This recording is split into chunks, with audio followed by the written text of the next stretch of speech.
जी, अस्सलाम वालेकुम। मैं हूं डॉक्टर नाइला, कंसल्टेंट गायनेकोलॉजिस्ट और आईवीएफ स्पेशलिस्ट। आज हम एक आईवीएफ लैब के अंदर खड़े हुए हैं, जिसके अंदर जब पेशेंट के एग मैच्योर हो जाते हैं और अब रिलीज़ होने वाले होते हैं, तो वो हम कलेक्ट करके आईवीएफ लैब को देते हैं। मैंने पूरा प्रोसेस आप लोगों को समझाया हुआ है कि वो एग्स जब हम लैब को देते हैं, तो लैब में हर एग को मॉनिटर किया जाता है कि वो किस क्वालिटी का है, वो मैच्योर एग है या नहीं मैच्योर है। और हर मैच्योर एग के अंदर एक मशीन के ज़रिए से स्पर्म को इंजेक्ट किया जाता है और फिर उनको उस बॉडी टेम्परेचर के ऊपर रखा जाता है, उस इंक्यूबेटर के ऊपर रखा जाता है, जिसका कि टेम्परेचर और जो इंटरनल एनवायरनमेंट है वो बिल्कुल ह्यूमन ट्यूब जैसा होता है, इसलिए इसको टेस्ट ट्यूब बेबी कहते हैं। अब वो इस आईवीएफ लैब के अंदर इसके मुख्तलिफ कंपार्टमेंट्स हैं। इसके कुछ हिस्से हैं जहाँ पे एग कलेक्ट किए जाते हैं, कुछ हिस्से हैं जहाँ पे मेल के जो स्पर्म्स हैं उनको उनकी सफाई करके उनमें से एक्टिव स्पर्म को अलहदा करके इक्सीबल स्पर्म को अलग किया जाता है, और एक पूरी एम्ब्रियोलॉजी लैब है जिसके अंदर ये सारा प्रोसेस परफॉर्म किया जाता है। अब एक बात याद रखिए, जो एम्ब्रियोलॉजी लैब या आईवीएफ लैब होती है उसका एनवायरनमेंट बहुत क्लीन होना चाहिए। ना तो उसके अंदर कोई जर्म होने चाहिए, ना उसके अंदर पार्टिकल काउंट ज़ीरो होना चाहिए, यानी कि जो पार्टिकल काउंट है माइक्रोन्स में पार्टिकल का साइज़ होता है वो ज़ीरो होना चाहिए। और तीसरी इंपॉर्टेंट बात यह है कि वहाँ पे वोलेटाइल ऑर्गन जैसे कि हम परफ्यूम स्प्रेज वगैरह लगाते हैं, इस तरह का भी कोई पार्टिकल नहीं होना चाहिए। हमने टोटली उसको बॉडी का एनवायरनमेंट मिमिक करना है उसके अंदर। तो किसी भी आईवीएफ सेंटर की जो सक्सेस होती है वो काफ़ी ज़्यादा इस बात पे मुनहसर होती है कि उसकी इंटरनल एनवायरनमेंट का क्या कंडीशन है। तो आज मैं आपको आईवीएफ लैब के मुख्तलिफ कंपार्टमेंट को विज़िट करवाऊंगी और उसके बाद मैं आपको उसके इंटरनली जो इस आईवीएफ लैब के अंदर मुख्तलिफ मशीनें हैं जहाँ पे हम अंडे कलेक्ट करने के बाद देखते हैं, उनकी एक एक चीज़ की डिटेल बताऊंगी।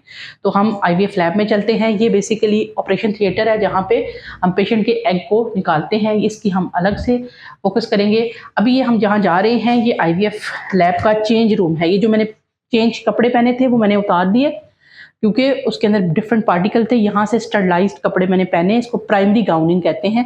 और जब हम आईवीएफ लैब में एंटर होते हैं तो यहाँ से हम दोबारा ऊपर से एक और गाउनिंग करते हैं जो यूजुअली पैराशूट के कपड़े की होती है, जो कि पार्टिकल डस्ट ऑफ नहीं करती है। तो ये आईवीएफ लैब का सेकेंडरी गाउनिंग एरिया है जिसके अंदर हम जो स्टरलाइज्ड कपड़े हैं उनके ऊपर से दोबारा से एक ऐसी कवरिंग पहन लेते हैं जिससे पार्टिकल शेड ना हो। हमने अपने बाल मुकम्मल तौर पे कवर कर लेने हैं और उसके अलावा फेस को भी कवर कर लेना ताकि हमारे एयर से भी जो जर्म्स और पार्टिकल्स होते हैं वो लैब को कंटेमिनेट ना करें। इतना सारा कुछ करने के बाद दोबारा से अब हम जिस रास्ते से गुजरेंगे वो एयर शावर है, यानी कि हमारे ऊपर अगर कोई पार्टिकल रह भी गया है तो वो डस्ट ऑफ कर देगा। जी, तो अब चेंज करने के बाद अब हम जाएंगे एयर शावर।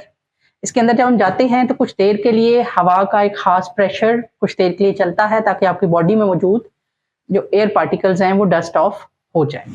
अब हम जहाँ जा रहे हैं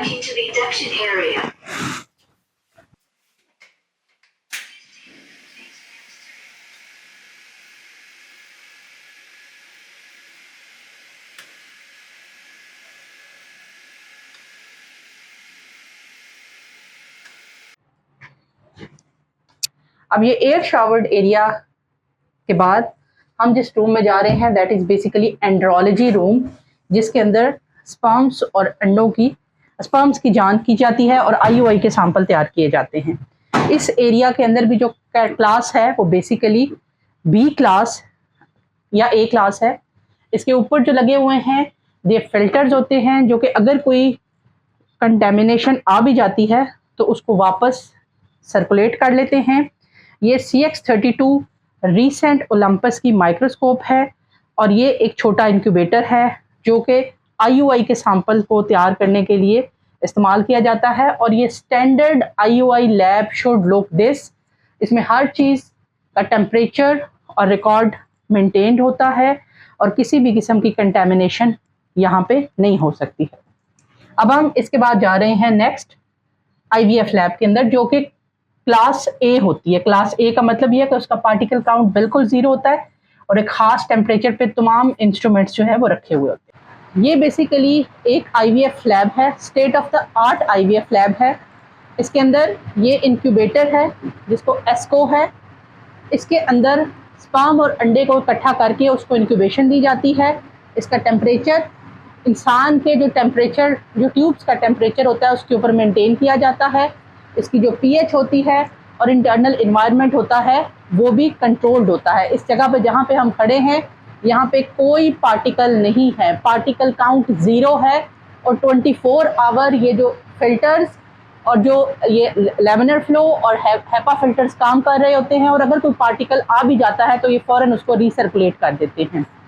इसके बाद ये बेसिकली प्लानर इंक्यूबेटर का सबसे रीसेंट मॉडल है। ये प्लानर इंक्यूबेटर भी बेसिकली इंक्यूबेशन का काम करते हैं कि जो मीडिया या जो स्पर्म्स और एग को मिलाने के बाद जो एम्ब्रियो बनता है पूरे 5 दिन तक वो इसके अंदर ग्रो करता है। और ये इस वक्त पाकिस्तान में जो वर्ल्ड वाइड यूरोप, यूके और जो है ऑस्ट्रेलिया वगैरह के अंदर प्लानर का सबसे रीसेंट इंक्यूबेटर ये यूज़ हो रहा है। और ये मॉडल इस लैब के अंदर मौजूद है और पाकिस्तान में सिर्फ ये इसी आस फर्टिलिटी की लैब के अंदर मौजूद है। और ये बहुत एक्सपेंसिव और बड़ा सेंसिटिव अपरेटस है जिसको कि हमारे एम्ब्रियोलॉजिस्ट यूज़ करते हैं। ये बेसिकली ओलंपस का इक्सी स्टेशन है, यानी ये वो मशीन है जिसको इस्तेमाल करते हुए अंडों के अंदर स्पर्म्स को इंजेक्ट किया जाता है। ये नैरिगिशे का सबसे रीसेंट मॉडल है जो यूरोप, यूएसए और यूके के अंदर मौजूद है। और ये रीसेंट मॉडल हम यहाँ पे रख के आईवीएफ को प्रोसेस कर रहे हैं। इसकी फर्दर डिटेल्स हम आपको बताएंगे। बेसिकली ये इक्सी मशीन है, जो इक्सी की जो मोस्ट रीसेंट टेक्निक है ये उसके लिए यूज़ किया जाता है।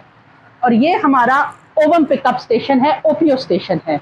जैसे ही हम ऑपरेशन थिएटर में अंडे निकालते हैं तो ये हम इधर से एम्ब्रियोलॉजिस्ट को हैंड ओवर कर देते हैं। यहाँ से वो फॉलिकुलर फ्लूइड को एग्जामिन करता है और उसमें से अंडे सेलेक्ट कर लेता है, और जो अंडों को फिर उसके बाद फर्दर प्रोसेस के लिए ये किया जाता है। तो ये वो आईवीएफ लैब है जिसके अंदर आपके एग्स और स्पर्म मिला के आपके बच्चे तैयार किए जाते हैं, एम्ब्रियोज तैयार किए जाते हैं और फिर बाद में वो ह्यूमन बॉडी में ट्रांसफ़र करके प्रेगनेंसी अचीव की जाती है। ये बड़ा ही सेंसिटिव एरिया है। ये बेसिकली मैंने बड़ी मुश्किल से इनके एसओपीज़ को फॉलो करते हुए आपकी इंफॉर्मेशन के लिए एक वीडियो शूट की है। होपफुली आपको ये पसंद आई होगी।